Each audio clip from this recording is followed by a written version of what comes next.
Hello students, hope you all are good and studying well at your home.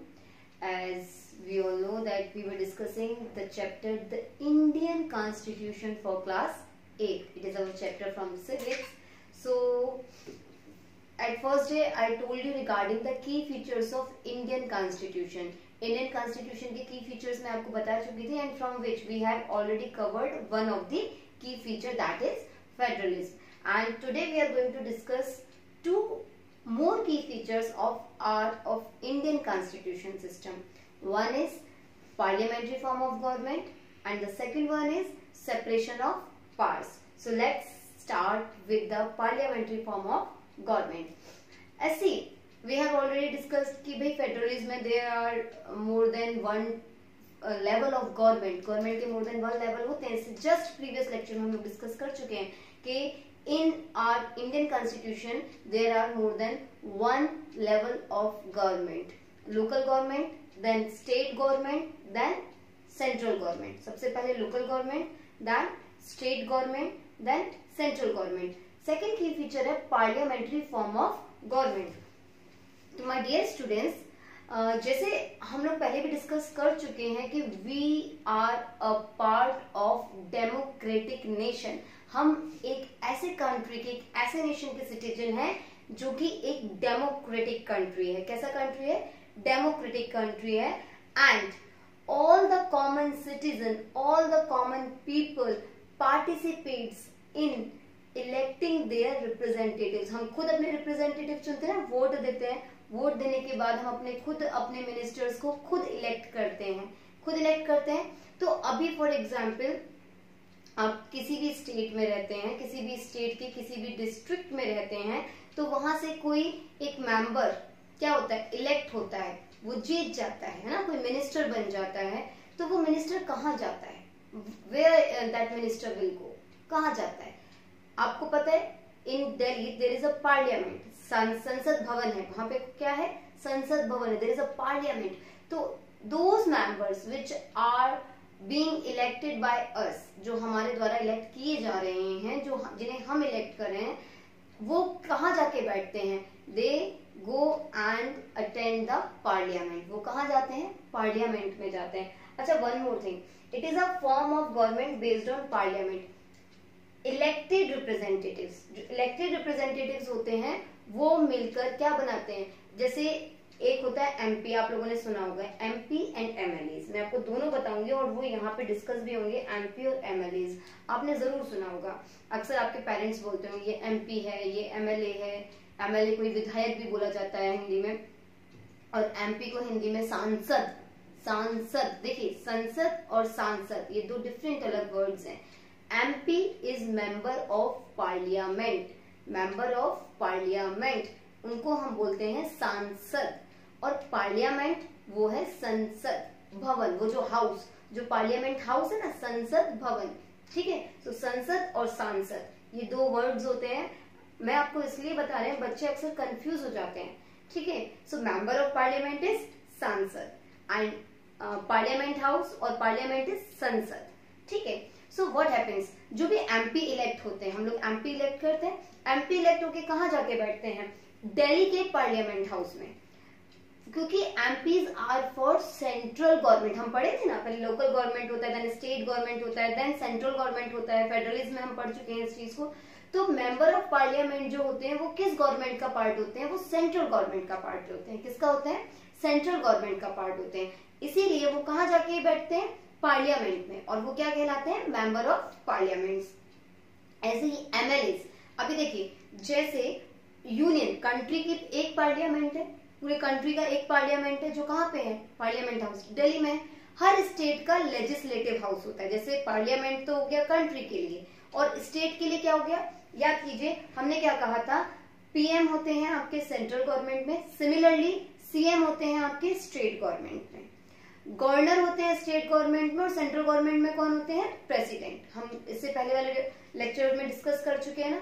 तो जिस तरह से ये सभी एमपीज इलेक्ट होने के बाद पार्लियामेंट में जाते हैं, उसी तरह स्टेट में जिनको हम चुनते हैं ना, स्टेट के लिए जिनको हम चुनते हैं, जिनको हम विधायक हिंदी में बोलते हैं, लेकिन आप इंग्लिश में सीखिए उसको बोलते हैं member of legislative assembly, MLA, member of legislative assembly. आप जो लोग राजस्थान के लोग जानते होंगे कि जयपुर में विधानसभा है, एक विधानसभा रोड भी आता है। तो वो विधानसभा क्या है कि जो इस पूरे राजस्थान स्टेट से जो MLAs इलेक्ट किए हैं हम लोगों ने, हम कॉमन सिटीजन्स ने जिन MLAs को इलेक्ट किया है, वो सारे इलेक्टेड MLAs कहाँ जाके बैठेंगे? लेजिस्लेटिव असेंबली में। लेजिस्लेटिव असेंबली होती है विधानसभा। क्या होती है बच्चे? विधानसभा। और उस विधानसभा, वो जो हाउस है, वो जो आप बिल्डिंग देखते हैं, उस बिल्डिंग में क्या होता है? उस बिल्डिंग में जाके MLAs बैठते हैं। MLAs अपने अपने, वो उनके ऑफिस है, वो क्या है? उनका ऑफिस है। So they are the office bearers for MLAs।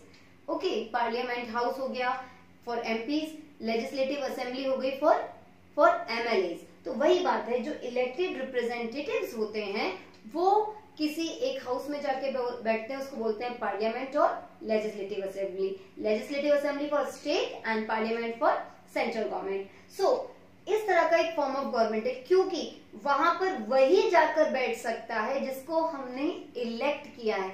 इसी को कहा जाता है parliamentary form of government. The members who got elected by a common citizen, they will acquire the position in parliament in legislative assemblies, parliament for central government and legislative assembly for state government। और इसी को कहा जाता है parliamentary form of government. अभी आप कहेंगे ma'am तो इसमें इसको पार्लियामेंट्री फॉर्म ऑफ गवर्नमेंट कैसे कहा जाता है? ऐसे कहा जाता है बच्चे, फॉर एग्जाम्पल हमारे कंट्री में डेमोक्रेसी है, मोनार्की नहीं है। मोनार्की में क्या होता है कि जैसे वंशवाद होता है, एक राजा हो गया, जैसे स्पेशली नॉर्थ कोरिया में ऐसा होता है, एक राजा है, अभी क्या हुआ, उसका जो डिसेंडेंट होगा, डिसेंडेंट समझ रहे हैं, उसका जो वंशज होगा, मतलब उसका जो सन होगा, वही क्या बनेगा? प्रेसिडेंट बनेगा, या वहां का क्या बनेगा? किंग बनेगा। उसका डिसेंडेंट, तो क्या हुआ? ये वंशवाद हुआ। अभी किसी और मेंबर को मौका नहीं मिल रहा है, ये चीज हम आगे भी डिस्कस करेंगे, किसी और को मौका नहीं मिल रहा है, आप किसी को इलेक्ट ही नहीं कर रहे हैं। यहाँ पे आप एक कॉमन पर्सन को भी MP या MLA या PM या CM बनाकर पार्लियामेंट या लेजिस्लेटिव असेंबली तक पहुंचा सकते हैं। समझ रहे हैं बात को? इसीलिए कैसी फॉर्म ऑफ गवर्नमेंट है? डेमोक्रेटिक कंट्री है। और कैसा फॉर्म ऑफ गवर्नमेंट है? Parliamentary form of government. एक प्रेसिडेंशियल भी होता है जिसमें प्रेसिडेंट इलेक्ट होता है, जैसे कि अमेरिका में आप देखते हैं, वहां प्राइम मिनिस्टर नहीं है, वहां कौन है? प्रेसिडेंट है। आप क्लास 10th में और डीप में पढ़ेंगे इसको। मैं आपको एक एक कीवर्ड्स इसलिए दे रही हूँ क्योंकि बहुत से बच्चे 8th में इसको अच्छे से नहीं समझते हैं। And what will happen to them, they get problem in class 10th। Specially there are 2 separate chapters for central government and state governments, और जिसके आप सबसे लॉन्गेस्ट क्वेश्चंस पाएंगे। 15 मार्क्स में आप इन 2 ही चैप्टर से क्वेश्चंस पाने वाले हैं उधर। तो अभी आपको ये आना बहुत जरूरी है कि आप लोगों को ये चीज समझ में आना चाहिए। सो पार्लियामेंट आपको समझ में आया, लेजिस्लेटिव आपको समझ में आया, इसी को कहा जाता है पार्लियामेंट्री फॉर्म ऑफ गवर्नमेंट। क्यों? क्योंकि वहां पर कौन जाके बैठते हैं? Are elected representatives. Now see, हमारे इलेक्टेड रिप्रेजेंटेटिव्स जो हैं, see constitution of India guarantees universal adult suffrage. एक और वर्ड आता है यूनिवर्सल एडल्ट फ्रेंचाइजी। देखिए इसमें क्या होता है, हमारा कॉन्स्टिट्यूशन हम सबको, इसका मतलब ये है it guarantees universal adult suffrage. It means it gives voting right to each and everyone. हर किसी को वोटिंग राइट्स मिले हुए हैं। यही हमारी पार्लियामेंट्री फॉर्म ऑफ गवर्नमेंट है। हर किसी को क्या मिला हुआ है? Voting right. वोटिंग राइट मिला, इसी को कहा जाता है यूनिवर्सल एडल्ट सफरेज। क्या कहा जाता है? Universal adult suffrage. और एक और होता है यूनिवर्सल एडल्ट फ्रेंचाइजी। ये ऑलमोस्ट सेम ही है, बस एक और चीज का ध्यान रखना है कि इसमें एक एज लिमिट है, एक क्राइटेरिया है। एडल्ट फ्रेंचाइजी, एडल्ट किसको कहा जाता है? According to adult franchise, adult suffrage, adult उसको कहा जाएगा यहाँ पर हु इज 18+, जिसकी उम्र 18 से ज्यादा है। That person can vote. वो पर्सन क्या कर सकता है? वोट कर सकता है, चाहे वो गरीब है चाहे वो अमीर है, whether the person is rich और he is poor, whether he is from good community, you can say from good economics, high economical class, or whether he belongs to low economical class, whether he belongs to any of the religion, any of the caste, whether he is literate, whether he is illiterate, चाहे वो पढ़ा लिखा है चाहे वो नहीं है, लेकिन हर किसी को क्या है, everyone has equal right to vote according to adult franchisee. Adult franchisee is above 18 years. जो 18 years से above है, whether he is female, whether he is male. कई countries हैं female can't vote over there, females vote नहीं कर सकते उधर. कई कंट्रीज हैं वहाँ वोटिंग सिस्टम ही नहीं है. गिने चुने 50% हैं जिन्होंने कह दिया यही बनेंगे राजा, यही बनेंगे हमारे किंग, सो वही होंगे. कई कंट्रीज ऐसे हैं जहाँ पे वोटिंग सिस्टम ही नहीं है, और वोटिंग सिस्टम भी है कहीं कहीं तो इतनी ज्यादा डिक्टेटरशिप है, डिक्टेटरशिप लाइक हिटलर शाही है कि उन्होंने जो कह दिया वही होगा, डिक्टेटरशिप है. तो इतनी ज्यादा डिक्टेटरशिप है कि उन्होंने कह दिया सारी कंट्री को मुझे ही वोट देना, एक बंदा वही वोट लेगा, हर बार वही वोट लेगा. और नॉर्थ कोरिया में तो स्पेशली होता है कि वही वोट लेगा और वही क्या करेगा, वही बार बार राजा बन जाएगा, या उसके डिसेंडेंट्स बोले तो वंशज वही बन जाएंगे. तो हमारे नेशन में ऐसा नहीं, हमारे नेशन में पार्लियामेंट्री फॉर्म ऑफ गवर्नमेंट है. हम सब क्या करते हैं, we all elect our representatives, जो जाके पार्लियामेंट की पोजीशंस को एक्वायर करते हैं, एमपी बनते हैं, या लेजिस्लेटिव असेंबली की पोजीशंस को एक्वायर करते हैं, एमएलएस बनते हैं. साथ ही साथ हमारे कॉन्स्टिट्यूशन में क्या है, यूनिवर्सल एडल्ट सफरेज या universal adult franchise, which provides voting right to each and every person without any discrimination. हर व्यक्ति को क्या दिया गया है, वोट देने का अधिकार दिया गया है इसके अंतर्गत. But there is a age limit above 18+, और ये हर कंट्रीज की अपने अपने अकॉर्डिंग होती है. According to Indian adult franchise universal adult suffrage it is 18+, and most of the countries में यही एक लिमिट है. सो 18+ को क्या माना जाता है, एक अडल्ट माना जाता है, और कहा जाता है कि ही और she, that person who have achieved the age of 18 can vote for framing our government. हमारी गवर्नमेंट को फ्रेम करने के लिए क्या कर सकता है, वोट. ठीक है, यही हमारा parliamentary form of government. Now see, at the same time can context in election also, can context in election also. ये बहुत अच्छी चीज है. वोटिंग राइट तो मिलेंगे, ये हमारी पार्लियामेंट्री फॉर्म ऑफ गवर्नमेंट है. हम चुनते हैं अपने रिप्रेजेंटेटिव्स को, हर किसी को चुनने का हक है. यही पार्लियामेंट्री फॉर्म ऑफ गवर्नमेंट के क्या है, फीचर्स हैं. जब मैं आपको क्वेश्चंस पुट ऑन करेंगे तो आपको आंसर्स आने चाहिए. पार्लियामेंट्री फॉर्म ऑफ गवर्नमेंट क्या कहती है कि भाई हम खुद अपने रिप्रेजेंटेटिव्स को इलेक्ट करेंगे. We are going to elect our representatives which are going to occupy the seats in parliament, जो पार्लियामेंट की सीट्स को ऑक्यूपाई करेंगे. साथ ही साथ हम सबको वोटिंग राइट्स हैं. वोटिंग राइट सभी को हैं, एडल्ट फ्रेंचाइजी के अकॉर्डिंग या यूनिवर्सल एडल्ट सफरेज के अकॉर्डिंग सभी को वोटिंग राइट है जिनकी 18+ एज है. तीसरा पॉइंट ये कहता है पार्लियामेंट्री फॉर्म ऑफ गवर्नमेंट में, ऐसा नहीं है कि कोई गिने चुने पर्संस ही हैं उन्हीं के लिए आप वोट करेंगे ना, आप इलेक्शन में भी खड़े हो सकते हैं. यही है parliamentary form of government. You can be a member as a person, you can be a person who need votes, you can be a person who is going to become a representative. आप खुद representative भी बन सकते हैं, you can become a representative. आप election में context कर सकते हैं, आप इलेक्शन में पार्टिसिपेट कर सकते हैं. एक कॉमन पर्सन जो एक फॉर्म आता है कि अभी आपको इलेक्शन के लिए फॉर्म फिल करना होता है, आप उसके कुछ क्राइटेरियाज भी होते हैं कि आप क्लास 10 में और डीपली पढ़ेंगे. बैंकक्रप्ट नहीं होना चाहिए, या फिर साथ ही साथ किसी क्रिमिनल एक्टिविटीज में इन्वॉल्व नहीं होना चाहिए. बहुत सारी चीजें होती हैं, और एक पर्टिकुलर एज होती है, वो एज आपकी होनी चाहिए. वो सारी चीजें उनको बोलते हैं qualification for becoming a member of parliament, qualification for becoming a PM, qualification for becoming MLA, CM and so on. इसको और डीप पढ़ेंगे. हाँ, उसके बाद लेकिन every common person can context in election. हर एक कॉमन पर्सन क्या कर सकता है, इलेक्शन में पार्टिसिपेट कर सकता है. सी, यही है पार्लियामेंट्री फॉर्म ऑफ गवर्नमेंट. आप एक कॉमन सिटीजन है, I am a common citizen, you are a common citizen, still you are not have achieved your age 18, but when you will achieve your age 18, so now see what will happen to you. You can easily cast your vote. You can easily cast your vote. आप अपना vote cast कर सकते हैं. आप एक age limit है 25 acquire करने के बाद आप इलेक्शन में कॉन्टेक्स्ट कर सकते हैं, आप इलेक्शन में पार्टिसिपेट कर सकते हैं. आपके फिर उसके वक्त लोग आपके लिए वोट कास्ट कर सकते हैं. यही है हमारी पार्लियामेंट्री फॉर्म ऑफ गवर्नमेंट. हम खुद इलेक्ट कर सकते हैं रिप्रेजेंटेटिव्स को, हम खुद भी इलेक्शन में खड़े हो सकते हैं। That is our parliamentary form of government.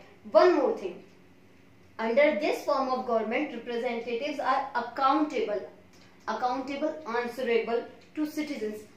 See, अभी few months back you might hear the price hike of onions. प्याज का दाम बढ़ गया था बहुत ज्यादा। So at every news channel, on every news channel and telecast, क्या दिखा रहे थे? The media were asking the question to the government. Government से कंटिन्यूसली क्वेश्चन पुट ऑन कर रही थी मीडिया कि भाई ये प्याज के दाम इतने क्यों बढ़ गए हैं, है ना। अभी जैसे अभी पैंडेमिक सिचुएशन है तो आप लोगों ने देखा होगा जो लेबर्स हैं, लेबर्स को लाने के लिए बहुत मुश्किल हो रहा है, वो नहीं आ पा रहे हैं, तो कंटिन्यूसली गवर्नमेंट से क्वेश्चन पुट ऑन किए जा रहे हैं। इसका मतलब अगर कंट्री में कुछ भी मिसकंडक्ट होता है, whenever there is any misconduct in country, then the representatives, then the government is accountable to the citizens.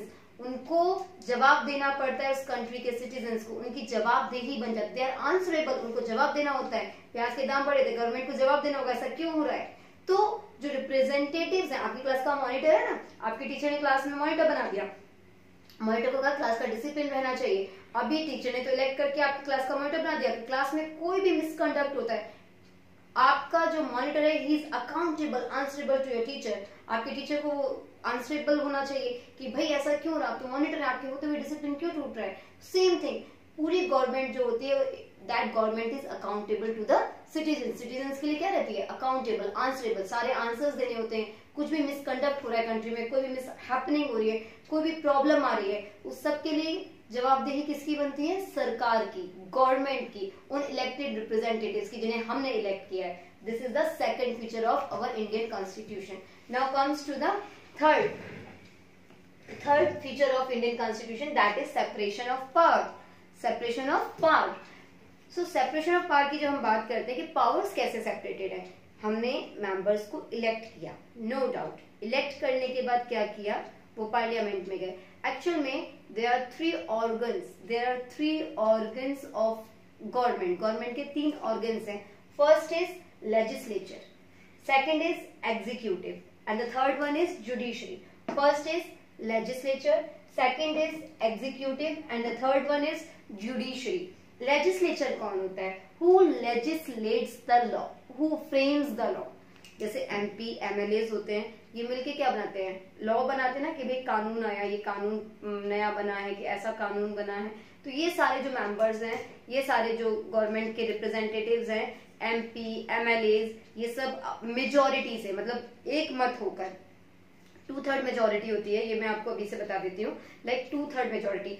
For example कि अगर 100 MPs हैं, होता नहीं हर अलग अलग है, आप प्लीज अभी ऐसे मत कहिएगा कि मैम ने MPs 100 बता दिए तो 100 होते हैं। जस्ट एन एग्जाम्पल कि फॉर एग्जाम्पल 100 MPs हैं, 100 MPs में से 2/3 MPs, 2/3 ऑफ 100, इतने MPs अगर किसी लॉ के लिए अग्री कर जाते हैं, फिर और स्टेट गवर्नमेंट से भी वो पास ऑन हो जाते हैं, बाकी स्टेट गवर्नमेंट से, तो इसी तरीके का एक प्रोसीजर होते हैं जो आप 10 में बहुत डीपली पढ़ने वाले हैं। तो फिर क्या होता है? तो वो एक लॉ बन जाता है। क्या बनता है? लॉ। तो लॉ को लेजिस्लेट्स करना, लॉ को फ्रेम करना, ये काम कौन करता है? ये जिसके अंतर्गत आता है उसको ही बोलते हैं हम लेजिस्लेचर। वो पार्लियामेंट्री जो हाउस है, पार्लियामेंट हाउस है, ये लेजिस्लेटिव असेंबली है, जहाँ पे वो सब लोग बैठे हुए हैं, जहाँ पे लॉ फ्रेम हो रहे हैं, उसको कहा जाता है लेजिस्लेचर। एक स्टेट लेजिस्लेचर होता है, एक सेंट्रल लेजिस्लेचर होता है। स्टेट लेजिस्लेचर के लिए एक हाउस है जिसको बोला जाता है लेजिस्लेटिव असेंबली, विधानसभा, वो जो भवन है विधानसभा या लेजिस्लेटिव असेंबली। और सेंट्रल लेजिस्लेचर के लिए क्या है? पार्लियामेंट। तो लेजिस्लेचर आपको अब समझ में आया होगा, इसको ही बोला जाता है लेजिस्लेचर। दूसरा होता है एग्जीक्यूटिव। फॉर एग्जाम्पल लॉ बना दिए, अब लॉ को इम्प्लीमेंट जो कराएगा, that part will be known as executive, like IAS, IPS, RAS, जितने भी एडमिनिस्ट्रेटिव ऑफिसर्स हैं, पुलिस, ट्रैफिक पुलिस, ये सब क्या कराएंगे? ये सब लॉ को इम्प्लीमेंट कराएंगे। फॉर एग्जाम्पल कि लॉ बना था कि विदाउट हेलमेट अगर आप ड्राइव करेंगे तो you will have to give fine. और उसके बाद अगर आप ट्रिपलिंग करते हैं, 3 persons on a single 2-wheeler, है ना, ट्रिपलिंग करते हैं तो आपको इतना मतलब इम्प्रिजनमेंट, जेल हो सकता है, या इतना आपको अमाउंट एज अ चालान देना होगा। तो इन लोगों ने तो लॉ बना दिए, एमपीज एमएलएज इन सब ने तो वहां बन के, वो तो कॉन्स्टिट्यूशन में लॉज बन गए, लॉ है हमारी कंट्री के, लॉ कॉन्स्टिट्यूशन में राइट है, लॉ बन चुके हैं। अब इनको इम्प्लीमेंट कौन कराएगा? ये एमपीज तो सड़क पे खड़े होकर इम्प्लीमेंट नहीं करेंगे। पुलिस, ट्रैफिक पुलिस, और कोई भी क्राइम होता है तो पार्लियामेंट, आईएएस वगैरह जितने भी है सब मिलकर क्या बनाते हैं, ये इसको इम्प्लीमेंट कराते हैं, तो इन्हीं को क्या कहा जाता है? एग्जीक्यूटिव्स। अब थर्ड आता है जुडिशरी। अभी कोई क्राइम हो रहा है, कोई क्राइम होने के बाद अगर आपको पता है क्या होता है, कोर्ट है, कोर्ट में आप पिटीशन डालते हैं, या कोर्ट में आप एप्लीकेशन जो एफआईआर कराते हैं उसकी पिटीशन जाती हैं, तो कोर्ट से आपको जजमेंट मिलता है ना, किसी क्राइम के लिए क्या मिलता है? जजमेंट मिलता है। अब ऐसा नहीं है, कोर्ट के भी क्या है, लेवल्स हैं। डायरेक्ट आप ऐसा नहीं कहेंगे कि डायरेक्ट आप सबसे एक्सट्रीम हाईएस्ट कोर्ट के पास पहुंचेंगे, नहीं, आप स्टार्ट करते हैं छोटे छोटे कोर्ट से पहुंचते हैं। और अभी मैं आपको बताती हूँ कि क्लास 10th में भी आप कोर्ट्स के बारे में, जुडिशरी के बारे में बहुत डीपली पढ़ने वाले, लेकिन मैं फिर भी आपको इंट्रो देती हूँ थोड़ा सा जल्दी से, कि कोर्ट्स, किसी स्टेट की सबसे हाईएस्ट जुडिशरी पावर होती है हाई कोर्ट। क्या होती है? High court. किसी भी स्टेट की सबसे हाईएस्ट जुडिशरी पावर क्या है? High court. और ऑल ओवर द कंट्री क्या है? Supreme court. क्या है? Supreme court.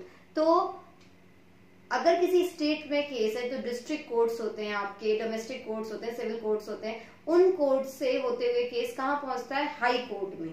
सब जो वो स्टेट की, इस स्टेट के लिए सबसे हाईएस्ट कोर्ट हाई कोर्ट, वहां पे अगर वहां पे भी केस आप उससे सेटिस्फाई नहीं हो, जुरिडिक्शन से सेटिस्फाई नहीं है, तो वो केस कहां पहुंचता है? Supreme court, that is in Delhi. That is in Delhi. Her state में एक हाई कोर्ट होता है। उसके बाद हर स्टेट के हाई कोर्ट से अगर केस, अगर आप उससे भी सेटिस्फाई नहीं जजमेंट से, तो वो केस हाईएस्ट कहां पहुंचता है? Supreme court. और सुप्रीम कोर्ट के ऑर्डर को, उसके डिसीजन को हमें क्या कहना कहा जाता है? इज द फाइनल डिसीजन, और वी ऑल आर और टू मेंटेन दैट डिसीजन, हमें वो मानना ही पड़ता है वो डिसीजन। ठीक है, अभी बात शायद आपके समझ में आएगी। तो सेपरेशन ऑफ पावर्स, तो पार्लियामेंट में ऐसा नहीं किसी एक पर्सन को, या हमारे कॉन्स्टिट्यूशन में ऐसा नहीं है किसी एक पर्सन को पावर दे दी गई है। लेजिस्लेचर है, बहुत सारे एमपीज एमएलएज हैं, ये मिलके आपस में मेजोरिटी से पास करा के, कई स्टेट से पास करा के, ये सारी चीजें और डीप में पढ़ेंगे। तो मतलब लेजिस्लेचर क्या करता है? लेजिस्लेचर लॉ बनाता है, एक बंदे को पावर नहीं दी गई है। लेजिस्लेचर में बहुत सारे एमपीज एमएलए सब आते हैं। Executives, IAS, IPS, RAS, police, traffic police, ये सभी किस में आते हैं? ये सभी आते हैं एग्जीक्यूटिव्स में। पीएम सीएम भी एग्जीक्यूटिव्स में आते हैं। ठीक है, ये सब भी किस में आते हैं? एग्जीक्यूटिव्स में आते हैं। तो ये एग्जीक्यूटिव्स काम को कराते हैं। उसके बाद अगर कंट्री में कोई भी क्राइम होता है तो उसके लिए क्या है? ज्यूरिडिक्शन, न्यायपालिका। क्या है? ज्यूरिडिक्शन या जुडिशरी। तो वहां से क्या मिलता है? जजमेंट मिलता है। So what are 3 organs of our Indian government system? Legislature, executive and judiciary. That's all for today. Please keep studying and keep studying. Thank you.